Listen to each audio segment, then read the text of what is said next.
heart of Leuven, near the 15th century Gothic town hall and St. Peter's Church, a UNESCO World Heritage Site dating back to the 11th century, Pope Martinus V founded the University of Leuven in the former Cloth Hall in 1425.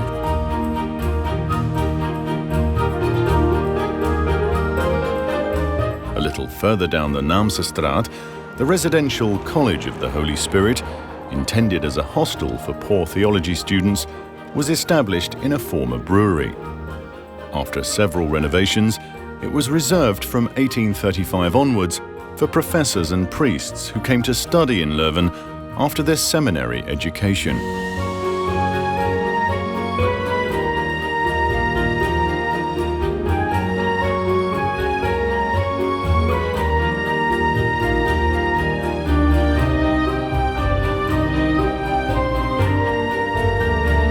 As a result of heavy bombing in May 1944, the College of the Holy Spirit had to be rebuilt in the 1950s. The original entrance gate was then integrated into the new street facade. In 1968, the bilingual Catholic University of Louvain was divided into the Dutch-speaking KU Leuven and the French-speaking UC Louvain. The College of the Holy Spirit remains one of the last residential colleges in Leuven that is still exclusively reserved for male students, including a number of foreign priests. It was here that Georges Lemaitre laid the scientific basis for the Big Bang Theory between 1927 and 1937.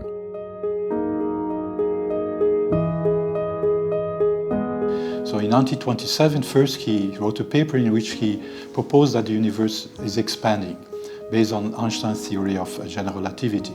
And in that paper he in particular predicted what is now known as the Hubble-Lemaitre law.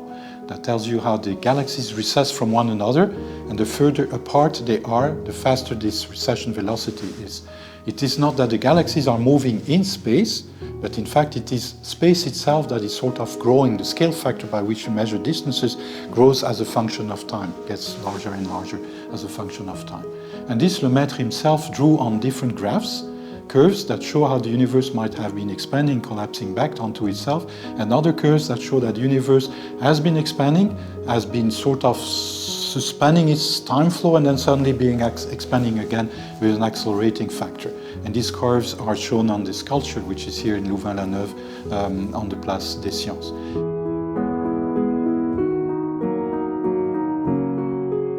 After the split of the bilingual University of Leuven, the integral and extensive archive of Georges Lemaitre was transferred to the young university town of Louvain-la-Neuve. Documents and images are now easily accessible in digital form. In the Espace Lemaitre, a room in the Faculté des Sciences, there's a small permanent exhibition with furniture, original letters and photos, which honors the memory of Lemaitre. One colorful story is his meeting with Einstein at the time of the 5th Solvay Conference in 1927, although he was not a participant. Lemaitre was too young to be invited to that conference, but he managed to sort of sit in the proceedings, taking notes. And at some point, the two Professors Picard from the Free University of Brussels invited Einstein to come and visit their new laboratory. And Lemaitre managed to come along, and then he started discussing with Albert Einstein, and essentially Albert Einstein told him he had read his 1927 paper suggesting that the universe is expanding, but he himself, Einstein, couldn't believe it because he had this philosophical a priori that the universe must be immutable, eternal, static. And he simply said, Lemaitre, yes, your paper, I've read it, which is already quite a fact, it's an amazing fact. So younger person having written a paper, and Einstein took note of it. And I've read it, your mathematics is very beautiful. And even later on, Einstein in a letter wrote that probably Lemaitre was the person in the world who understood best general relativity. But at the same time, Einstein told Lemaitre that the physics is abominable, because Einstein was convinced an expanding universe doesn't make any sense. But then, of course, in 1929, Hubble discovered the expansion of the galaxies, the recession of galaxies, which is the direct manifestation of the expansion of the universe. And Einstein had to retract from his position and agree that he was mistaken. The universe is indeed expanding. His second most important contribution not only is that the universe is expanding, but if you run time backwards, probably you come back to a singular instant in time at which all of matter, everything was concentrated at the smallest distance scale. And that's the idea of the primeval atom, which he introduced, proposed in 1931, and eventually became the theory of the Big Bang. And out of that idea, he suspected immediately that there should exist today a remnant radiation in the universe, sort of a fossil trace of what happened at the Big Bang. He at the time thought that it could be cosmic rays. Quite surprisingly, all the physics that was needed to understand really what this microwave background radiation that has been discovered in 1964 should have been, but nobody really thought of it until after the Second World War. But at least he had the idea that today we must be able to see traces of the Big Bang. That became the cosmic microwave background, and by measuring the tiny little signs of fluctuations in that radiation, and still an ongoing research in cosmology and astrophysics, people can have a picture of what happened when the universe was still very young, only 380,000 years old. Lemaitre first conceived of the Big Bang, which he called a primeval atom, but Lemaitre never wrote down a single formula to describe what that primeval atom was. So the legacy of Lemaitre is really that he was the first to conceive of the origin of our universe as a scientific problem, as something which we can understand. But he didn't give us the solution. He didn't put forward a model for the primeval atom. A model of the primeval atom would require a kind of unification between the large and the small, between gravity, Einstein's theory, and quantum theory. And Lemaitre envisioned exactly that kind of unification. But it's a very difficult problem, because gravity obeys very different laws from the quantum laws. And so Lemaitre, in a sense, was far ahead of his time, because this problem of unifying the large and the small is the central problem in fundamental physics today.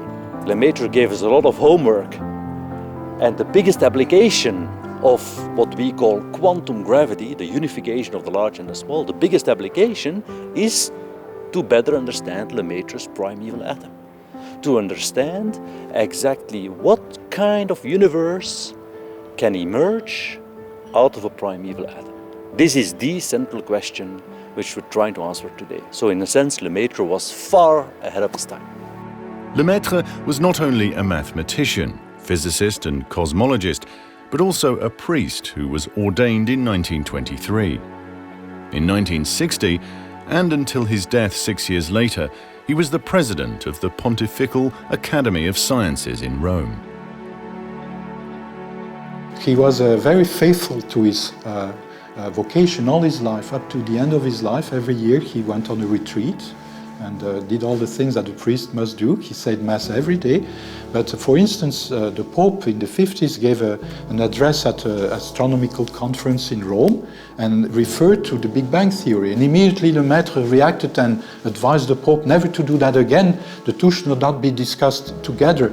You have an approach to reality, as we perceive it through our questioning, philosophical, metaphysical questioning, and we have another approach to a reality or part of reality, which is a scientific and purely scientific approach. The two should not be confused with one another. And he was always very insistent on that feature. As far as we know, there was no conflict within Lemaitre or in his works.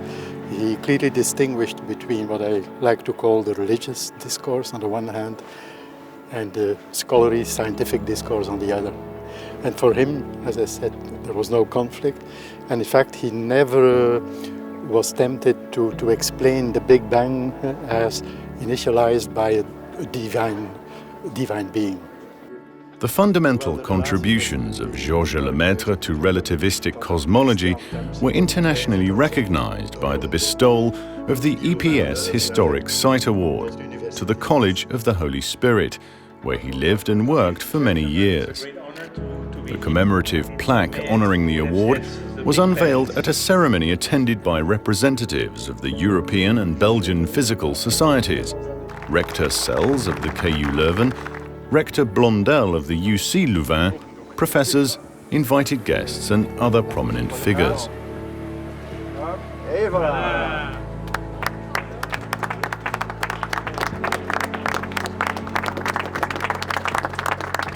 Since my student time, I wanted to give Le Maître a bit more visibility. And now I saw the possibility 3 years ago, and so I tried to do it, and it succeeded. So I'm also for that very happy that we are now so far and have the plaquette here on the wall of the Heilige Geest College. This is the second time Belgium has been honoured by the receipt of a historic site award from the European Physical Society, which represents 130,000 physicists. The first award was made in 2015 to the Belle Époque Hotel Métropole in Brussels. In this hotel in 1911, the chemist and large-scale industrialist Ernest Solvay organised the first international physics conference attended by the top scientists of that time, including Einstein, Mademoiselle Curie, Langevin and others. During this conference, the shortcomings of classical physics were clearly pointed out, and the basis was laid for quantum mechanics. The two sister universities have also commemorated Le Maître with the Big Bang route, a new, attractive and educational cycle route for young and old that connects the cities of Leuven and Louvain-la-Neuve. Joining participants and professors at the start of the route in Louvain-la-Neuve was the South African professor George Ellis, who was awarded the biennial UC Louvain Georges Lemaitre International Prize the day before. I think Lemaitre was an extraordinary scientist for the following reason. At the time when he started studying cosmology, everybody, all the big names like Einstein, Eddington and so on, knew that the universe was static. It was taken for granted and unquestioned. And Lemaitre had the character to question what everybody else thought could not be questioned, and that's what led him to become the father of the expanding universe.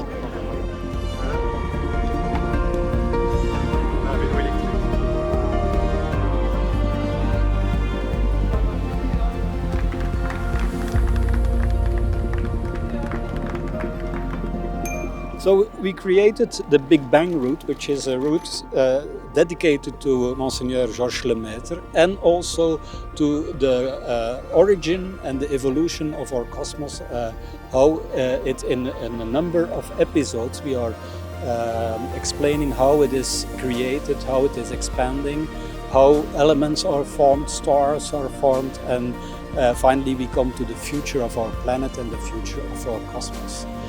The way it is done is that at certain places on the road you will see this kind of sticker which with a QR code tells you where you are now in the development of the cosmos, and it gives the explanation then on your mobile phone.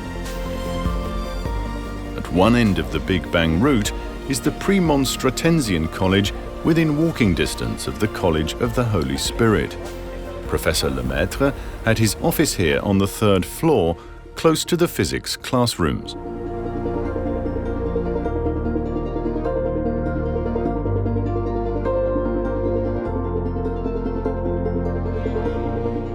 Today, the Big Bang route is an example of cooperation and connection between the sister universities UC Louvain and KU Leuven.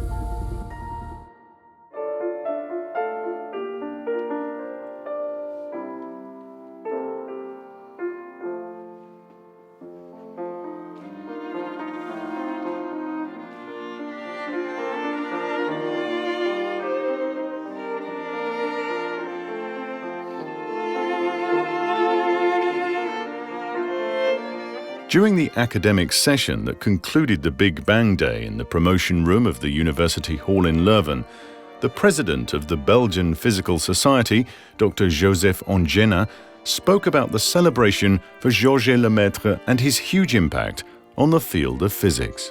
As a young scientist, he proposed that the universe originated from a hot and dense point in a very distant past. His idea met with skepticism from colleagues worldwide including Albert Einstein. But he stood with his idea and finally was proven right by the discovery of the cosmic microwave background radiation in 1965.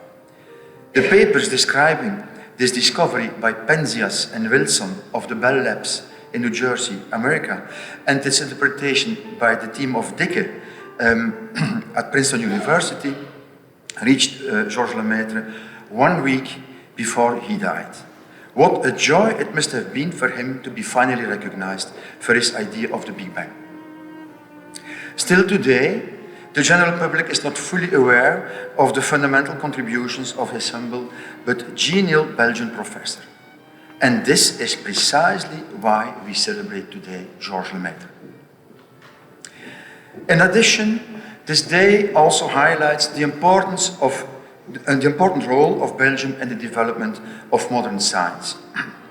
This was the case with the first Solvay conference in 1911, where the foundations have been laid for quantum mechanics, not in America, not in England, but in Belgium, and has been again illustrated by the recent Belgian Nobel Prize laureate, Professor Baron François Englert, for the revolutionary prediction of a new fundamental field in physics responsible for the mass of all known particles and corresponding to the existence of the broad Englert-Higgs boson. We hope that these examples and the example of Professor Lemaitre today will be a stimulus for the young generation to devote their lives to science so necessary in this modern society.